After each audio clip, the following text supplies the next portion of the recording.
Hi and welcome to another Monday.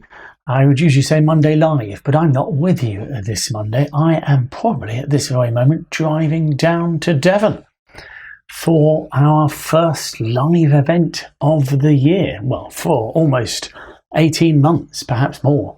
So it's quite exciting. I hope to come back next week and later this week for some of you and report on how it's gone. We're down in Devon. In Dartmoor for the Two Bridges event. It's what we call a gourmet bridge event, and we're hoping to have quite a few next year as well, assuming all goes well. And so it's going to be exciting. We'll see how it all goes.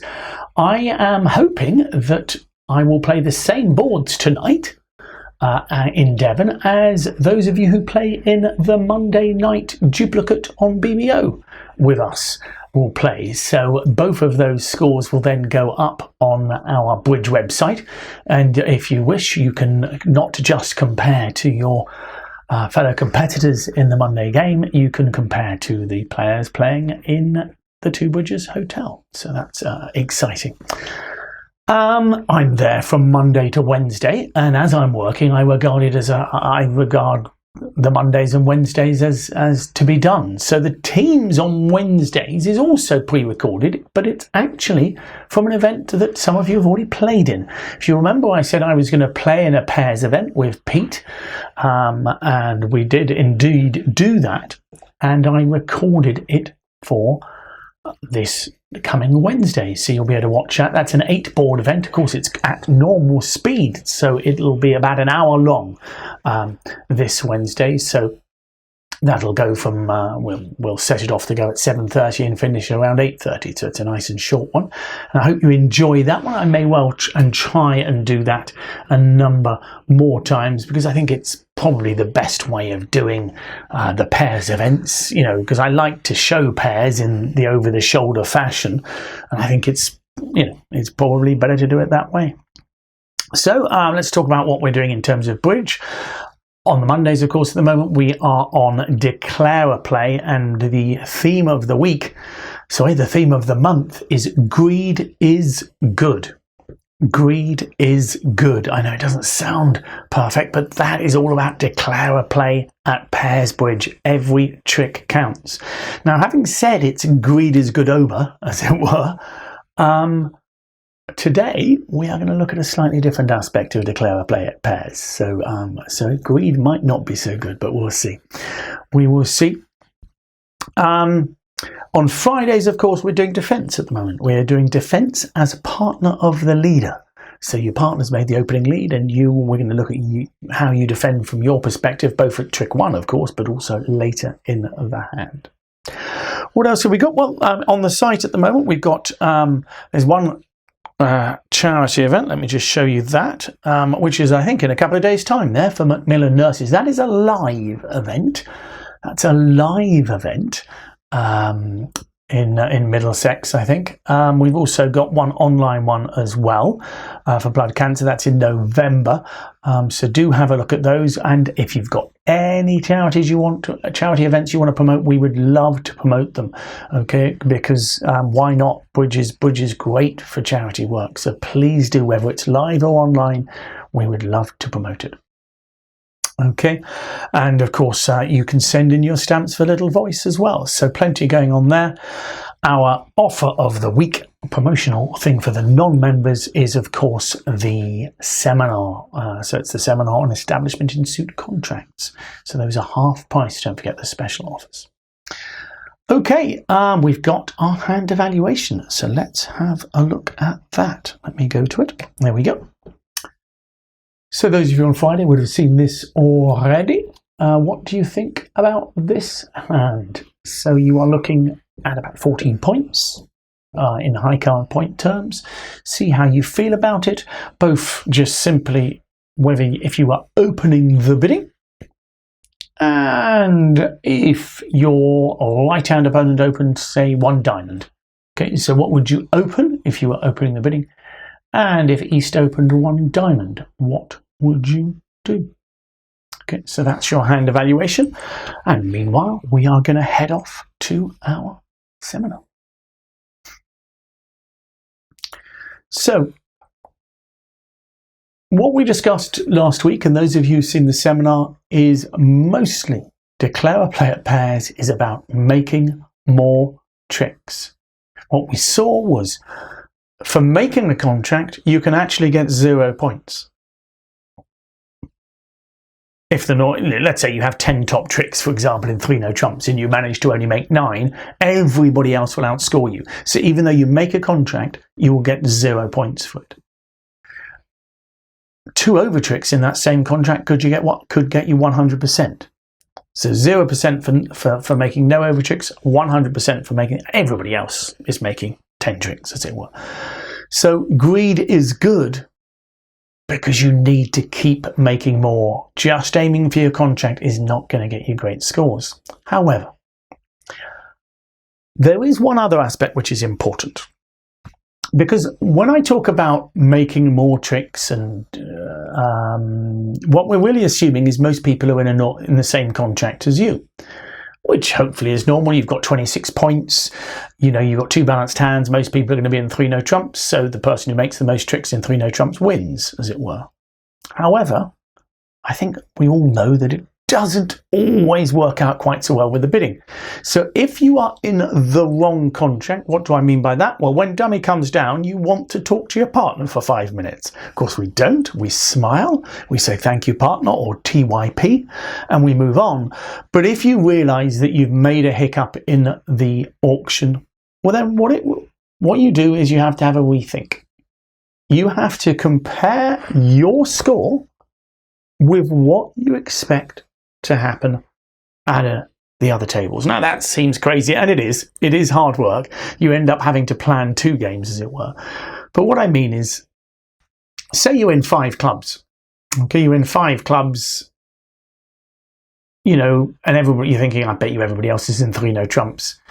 Could be really bad news, because if they're going to make 10 tricks in no trumps, you're probably going to get a bottom. So you've sort of got to work out a way where you can get a better score. Because remember, for making 5 clubs, you'll get 0, quite possibly, if everybody else is making 3 no trumps plus 1. So you have to think more out of the box if you're in the wrong contract, which is understandable, because quite often you've got a silly fit or something like that. Let me give you a simple example, and hopefully you'll get the idea. Look at this. Okay. You'll notice in the left-hand corner something strange, okay? And I don't mean my head. I mean the 3 no trumps, because if you look at the 2 hands, that does not make sense, okay? You have clearly, you'd expect pretty much everybody to be in 4 spades here, okay? You've got 2 lovely hands, and you've got a 9-card fit. For me, that I would open 1 spade, it would go probably a 2 no trumps if you play Jacoby, and we'd finish in 4 spades. Nice, comfortable. I don't mind you finishing in 5 spades, best number. 4 spades would be the normal. At our table, West opened 1 no trump, which I find relatively grotesque, but some of you might do it. Okay, and if you open 1 no trump, well, East has got 14 points, and he thought, well, I probably should bid Stayman, but we've obviously got lots of points between us, so I'm just going to bid 3 no trumps. And that's the way the auction went. And I could imagine in 1 in 20 tables, maybe it would go like that. 1 no trump, 3 no trumps. Now, the thing to understand here, I'll give you the lead. The Jack of Hearts is led. The thing to understand here is that you are expecting everybody else to be in 4 spades. Are you happy with that? Now, the good news is you've got 9 top tricks. They're leading the Jack of Hearts. Let's say they knock out the ace. You make your 9 top tricks. Are you happy? Well, what you must contemplate is what everybody else is going to do in 4 spades. Okay, so that's the first thing. Well, in 4 spades, what tricks are you going to lose? Well, all I can see you possibly losing is 1 heart. You might lose the diamond finesse and 1 club. So you're always going to make 10 tricks. If the diamond finesse works, I think you will make 11 tricks. Does that make sense? Okay, you've got the 9 top tricks, but because you're in trumps, you can happily take a diamond finesse. You don't have to worry about the opponents running their hearts. Okay, so once you've worked out that 4 spades will make 10 or 11 tricks, So if South has the king of diamonds, I would expect most people in 4 spades to take a diamond finesse, take it twice in fact, and they will finish by losing just 1 heart and 1 club. Okay. So making 3 no trumps on this board will get you precisely 0 match points. Okay, you'll get 0%. Because 3 no trumps, you're taking your 9 top tricks, is no good at all here. So what is going to happen here is I've got to find a way of making more than 9 tricks. Now it's easy. I can take the diamond finesse, of course. Now, the only problem is, if it goes down, so if it fails, I go down in 3 no trumps. However, we've just worked out that 3 no trumps making gets me 0. 3 no trumps -1 gets me exactly the same 0 as I would have got if I make the contract. Now that seems crazy, doesn't it? But it doesn't matter the number of points. If you score 400 on this board for making 3 no trumps and everybody else outscores you, you get 0. If you score -50 on this board, now clearly everybody else will outscore you, but you still get 0. It doesn't matter how much you lose by. So once you've worked out that if you make 3 no trumps you get a bottom, what you have to do is risk the diamond finesse. You are risking your whole contract, but you're not risking any match points. You've worked out that if you don't take the diamond finesse, you get 0. If you do take the diamond finesse and it works, you get a thoroughly undeserved top, because you will get 10 more points than everybody else. It's not good bidding, you don't deserve it, but as we all know with bridge, you don't always get what you deserved. Greed is good. So here, it's greed in a different way. We're doing it because we're desperate. We know we're bound to get a bottom if 3 no trumps goes down. So we're going to take a gamble and go for the finesse. So 9 tricks will score you 0. We have to risk the finesse. Now there's no point in me showing you the hand because clearly I can put the king in either hand. What is important is to see the traveller. So let's have a look. Okay. So remember, if you make the finesse, you score 11. Remember, you can take the finesse twice. There's no point in only taking it once. You might as well take it twice, because remember, if the finesse works, everybody will make 11 tricks in 4 spades. But remember, 3 no trumps +2 is worth 10 more points. So let's have a look at the traveller. Here it is. Now, what I've done is I've put 2 people in 3 no trumps deliberately to explain the situation here, okay?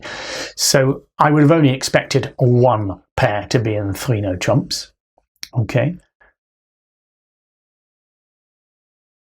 Because clearly it's pretty wild bidding. Look at the scores. 3 no trumps making at the top there. Oh, there's no point taking the diamond finesse. If it fails, I'll go down. You get 0 points for that. 3 no trumps +2, because the finesse works, is worth 16 out of 16. That's what we mean by 100%. Your percentage is your number of match points out of the highest score.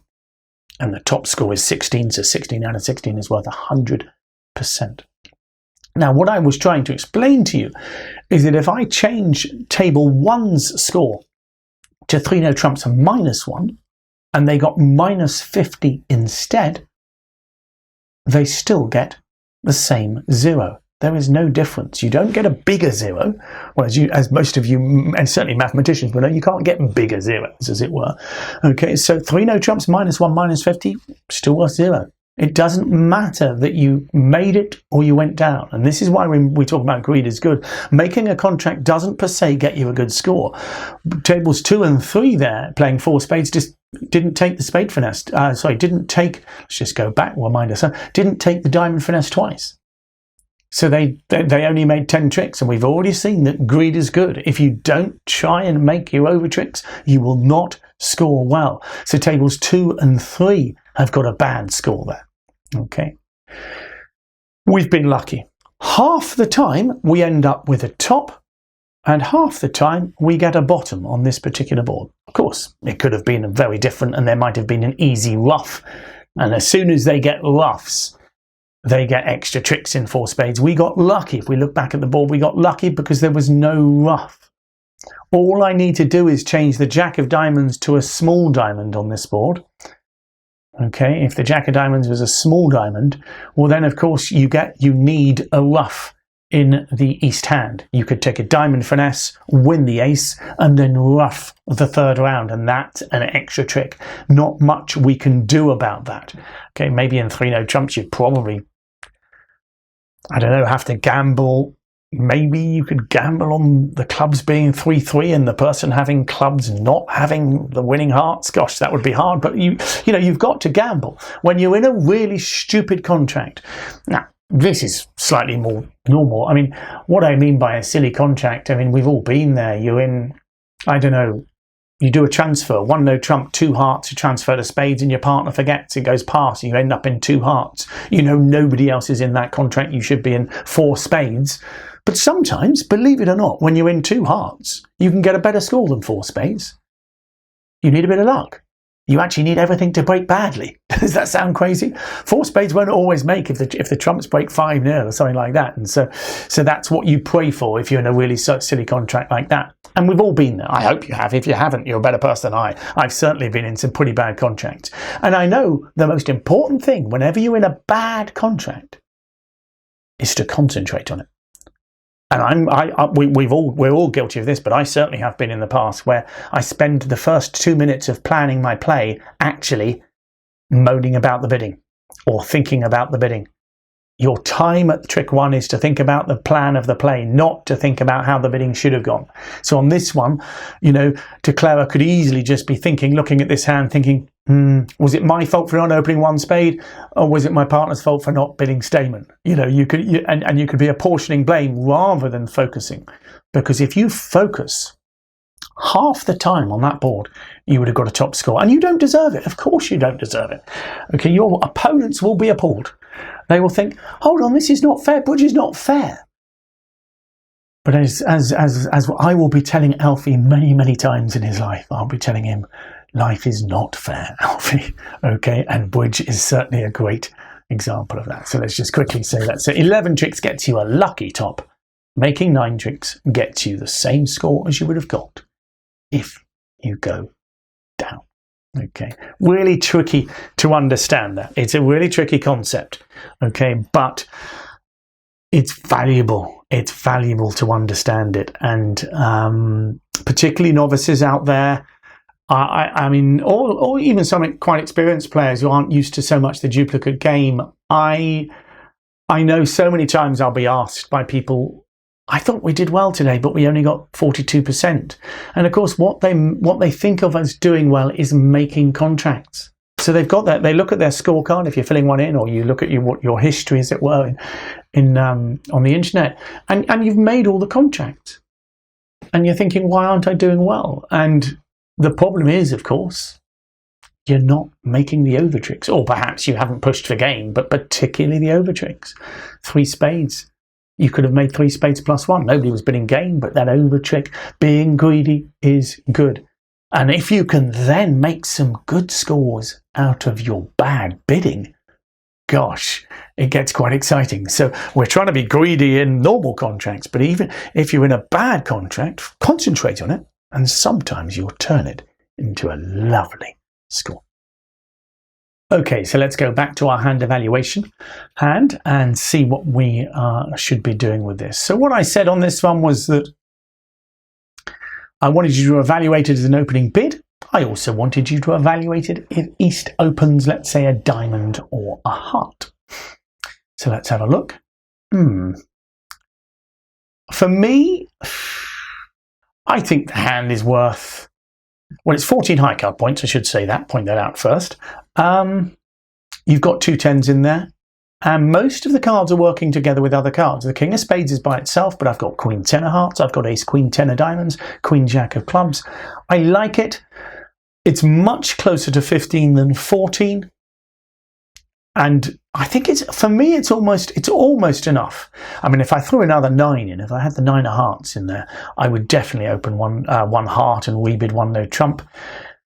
If I think I probably would. I think I'd evaluate it as 15. I mean, I'd say if you want me to stick my neck out, I'd probably call it about 14.8. But it's, it's interesting. Okay, the actual one I wanted you to do, though, was one diamond from East.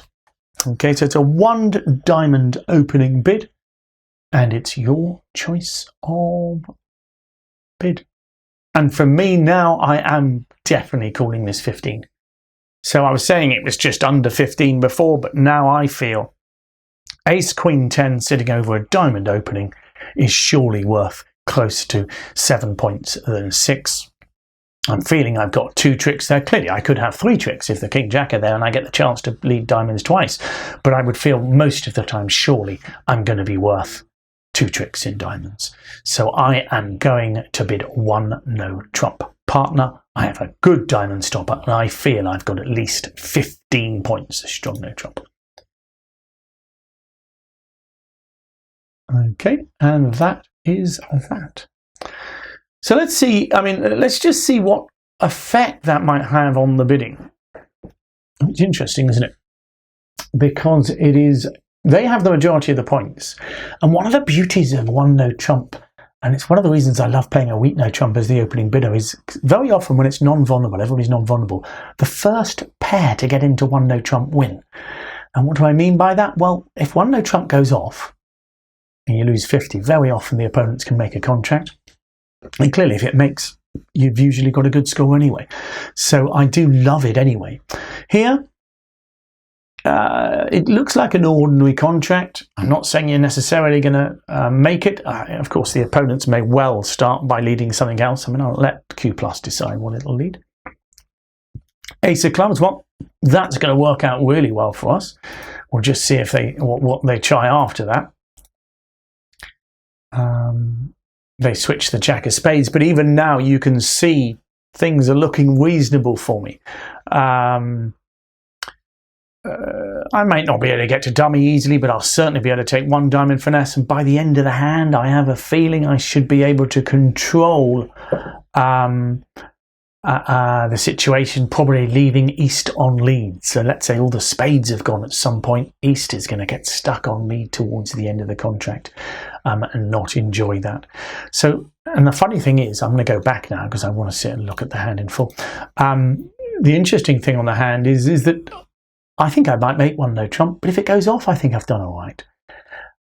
Quite interesting, if it goes 1 diamond pass, it's going to go probably to spade from West. They might even finish in 2 spades here. A diamond, pass a spade, pass 2 spades. And I think they might do all right in that. I think they might do all right in 2 spades. Again, it'll be tight. 2 spades minus 1 will be better than us making 1 no trump. I think 2 spades is going to make most of the time. Best defense, probably leading spades, actually, against 2 spades. You led the 4 spades to the king and you led 3 rounds of spades. That leaves a little bit of pressure on Declarer, and Declarer might struggle a little then.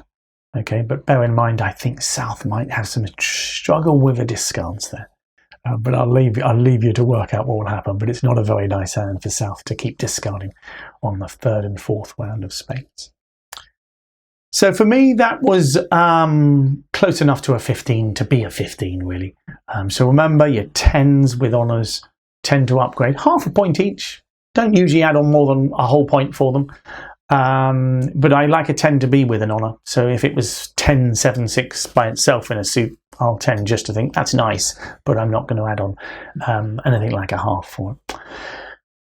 Well, so that's most of what we've done. What I do tend to do now, of course, is show you the bidding quiz. And then, of course, don't forget, I've got the beginners bit. So let's show you the bidding quiz here, if I can remember where it is. There you go.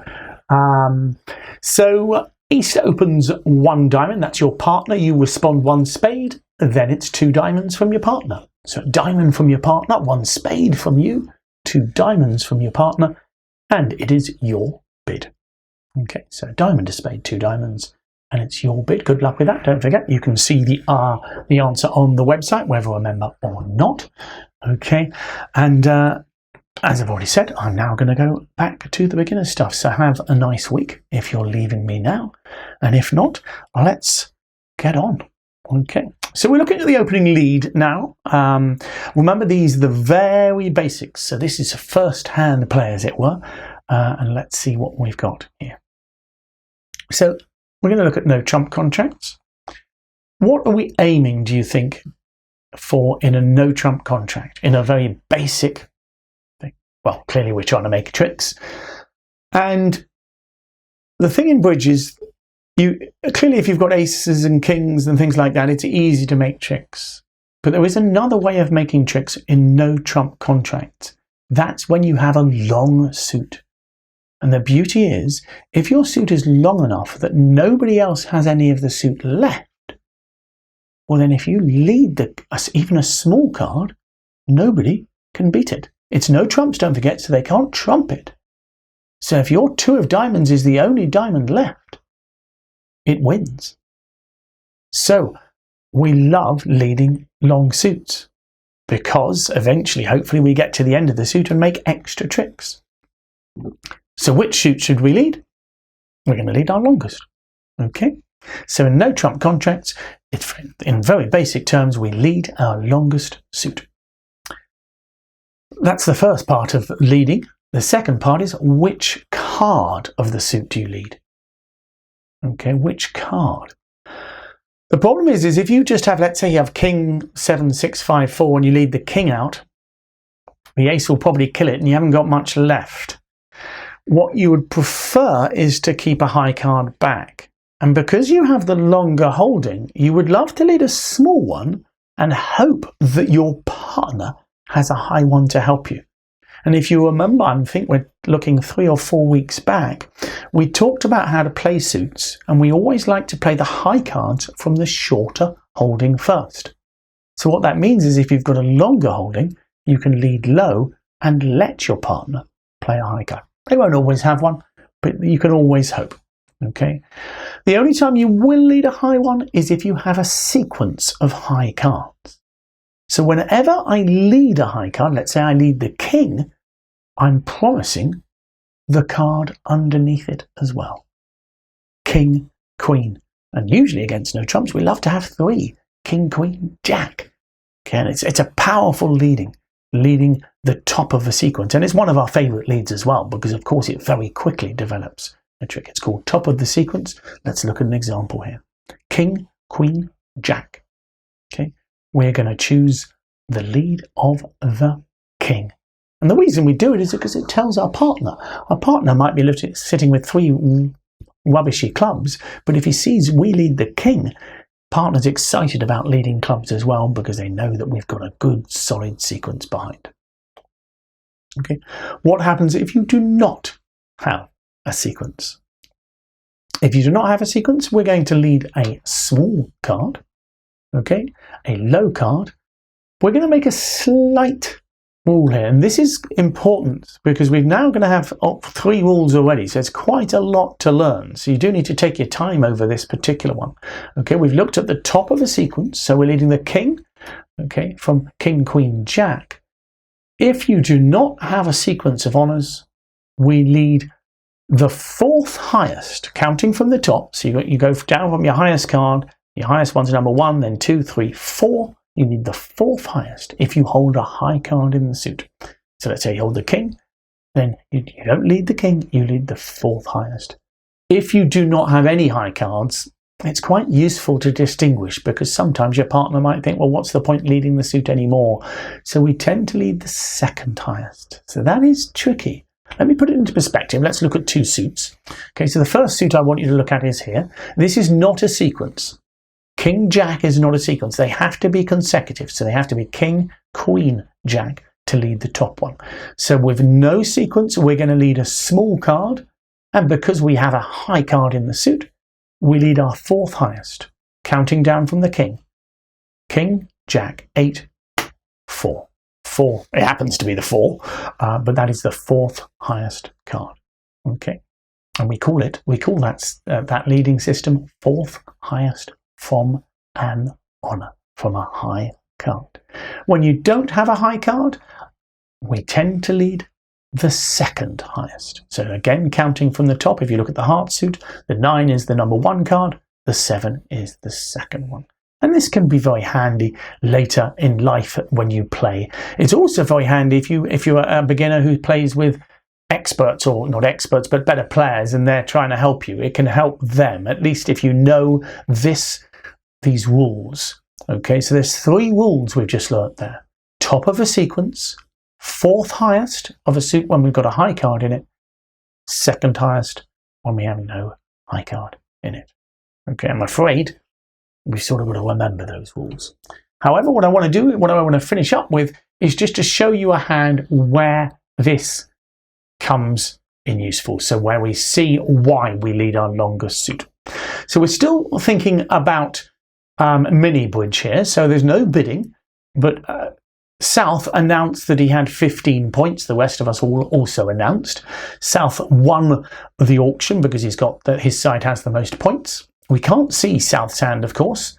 Okay, he will be declarer. Dummy is going to be at the top of the screen there. So 15 points South has. He declares 1 no trump. Okay, so South has worked out that he hasn't got enough points to go for game. He hasn't got a suit with more than 8 or 9 cards in, so he decides to play in no trumps, and he's hoping that he can make 7 tricks. So you are on lead as West, and in this game you get to see dummy as well, which is handy. What do you think you would lead from the West hand? What do you think you should lead? And I'm hoping you're going to lead your longest suit, which is diamonds, and you're going to choose the 4th highest from the high card, from the king of diamonds. So you lead the 4. What you're doing is you're hoping your partner has a high card to help you. So let's have a look. Okay, here is the full hand. Okay, you are sitting on the left there as West. We've just seen your hand, and your partner is the East hand. Now, if we had a quick look at this as beginners, we would think, it's going to be easy for the defense to make 5 tricks because we can make 3 aces and 2 kings. And it would be very tempting to do that. We've led a diamond, our partner could win the ace, he could take his 2 other aces and then cross over to our 2 kings, and we'd feel very happy. But 5 tricks isn't enough to get the contract down. Generally, to get contracts down like this, you need to establish a long suit. So as long as we trust each other, I think we can do it. We've led a diamond. Our partner can win the ace of diamonds, but he doesn't then just go off and cash aces. Sorry, take aces, I should. He doesn't play his ace of hearts and his ace of spades because he knows they're going to make tricks later. There's no rush. His first job is to try to make his side's longest suit. And we love it if we've got a 5-card suit because that really gives you potential of making extra tricks. East looks at his hand. Have a look at the right-hand side of the screen there. He has no 5-card suits. However, because you've led a diamond, he is hopeful that you might have. So he would win the ace of diamonds and lead the suit straight back. So let's just look at that suit. Here is the diamond suit in isolation. The 4 was led. The ace of diamonds wins it, and your partner can lead the suit back. He's expecting you to have long diamonds. He's trusting you. So he leads a diamond back. You can win that and lead a 3rd round of diamonds, which loses. But look at what's left in your hand. If you ever get the lead again, your 10 and 6 of diamonds are going to be winners. Can you see that? Okay, so let's put that back in the hand. We said that as defenders, we expect to make the 3 aces and the 2 kings. That's 5 tricks. But imagine we were able to add the 10 and the 6 of diamonds to that. So the 5 defensive tricks and the 2 from diamonds. And remember, we played the ace of diamonds, the king of diamonds, and a small diamond. We have 2 winners left. Eventually, I think the king of hearts will win a trick, and when West wins the king of hearts, he will take his 10 and 6 of diamonds. And that is the power of leading your longest suit. Okay. A lot to take in there for the beginners, so do take your time with that one. There are a lot of practice hands that you can use on my Begin software, so please do use them, because practice makes perfect. And after the lead chapter in there, you'll have plenty of practice basically choosing the right lead on lots of hands, and then also hopefully defending hands where you've made the right lead. So I hope you enjoyed that. If you're still with me, thanks for staying the whole hog, and I will see some of you on Friday, and if not, hopefully next Monday. Have a lovely week and see you soon. Thank you.